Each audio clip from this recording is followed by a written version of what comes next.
ভগবান শ্রীকৃষ্ণের নশ্বর দেহত্যাগের ঘটনাটি কেবল একটি সাধারণ মৃত্যু ছিল না, বরং তা ছিল এক সুদূর প্রসারী ঐশ্বরিক পরিকল্পনা, ঋষিবাক্য এবং কর্মফলের এক জটিল মেলবন্ধন।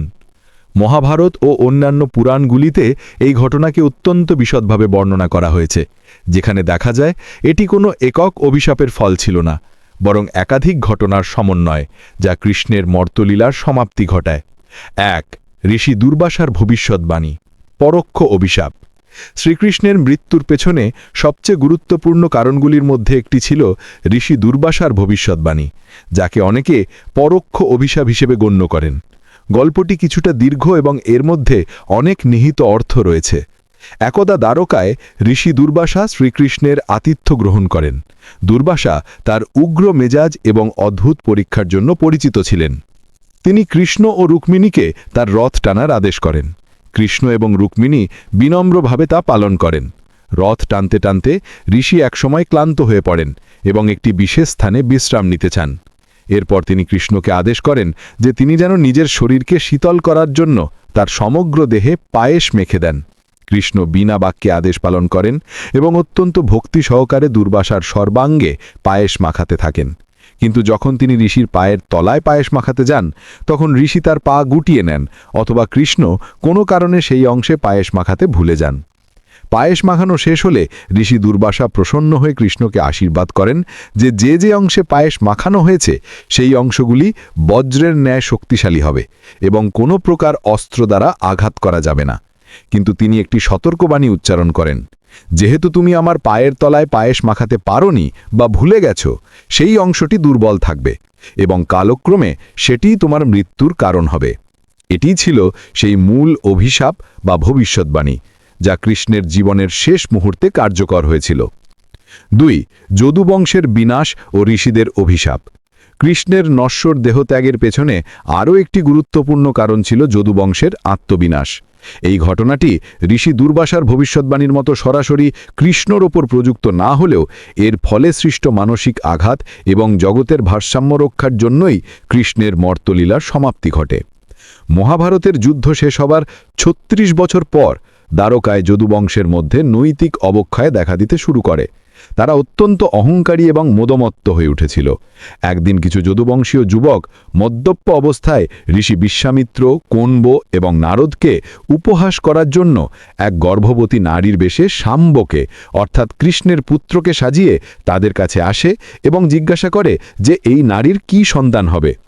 ঋষিগণ তাদের এই অশালীন পরিহাসে ক্রুদ্ধ হয়ে অভিশাপ দেন যে শাম্বের গর্ভ থেকে একটি লোহার মুষল উৎপন্ন হবে, যা দিয়ে সমগ্র যদুবংশ ধ্বংস হয়ে যাবে। এই অভিশাপ শুনে যদুবংশীয়রা ভয় পেয়ে যায়। তারা শাম্বের পেট থেকে সত্যিই একটি লোহার মুষল আবিষ্কার করে। কৃষ্ণের আদেশে সেই মুষল চূর্ণ বিচূর্ণ করে সাগরে নিক্ষেপ করা হয়। কিন্তু সেই লোহার গুঁড়ো থেকে উৎপন্ন হয় এক বিশেষ ধরনের ইশিকা, এক প্রকার তীক্ষ্ণ ঘাস। কিছুকাল পরে প্রভাস তীর্থে যদুবংশীয়রা মদ্যপ্য অবস্থায় একত্রিত হয়।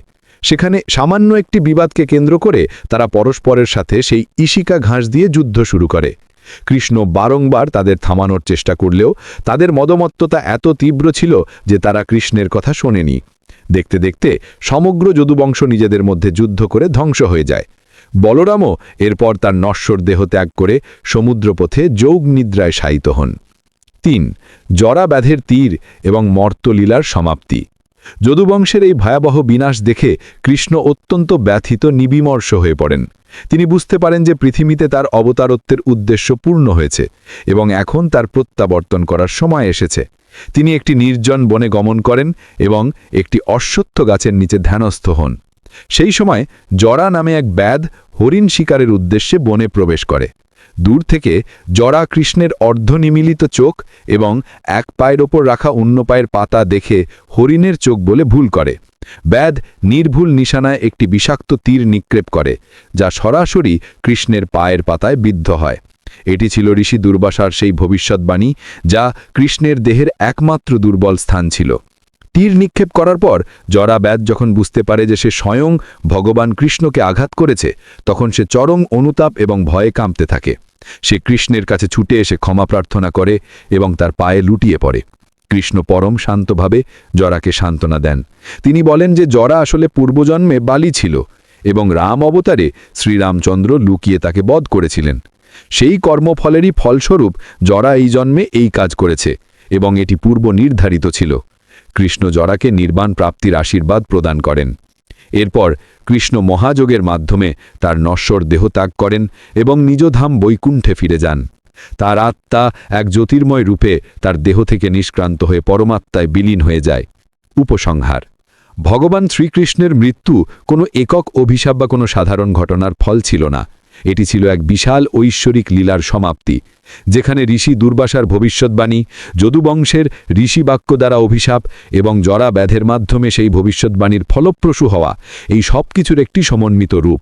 কৃষ্ণ নিজেই ছিলেন কালের অতীত এবং কর্মফলের ঊর্ধ্বে।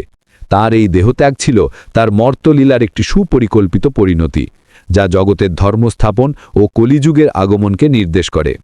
এটি ভক্তদের জন্য একটি শিক্ষা যে এমনকি স্বয়ং ঈশ্বরকেও তার নিজ লীলা এবং পূর্বনির্ধারিত বিধান মান্য করতে হয়।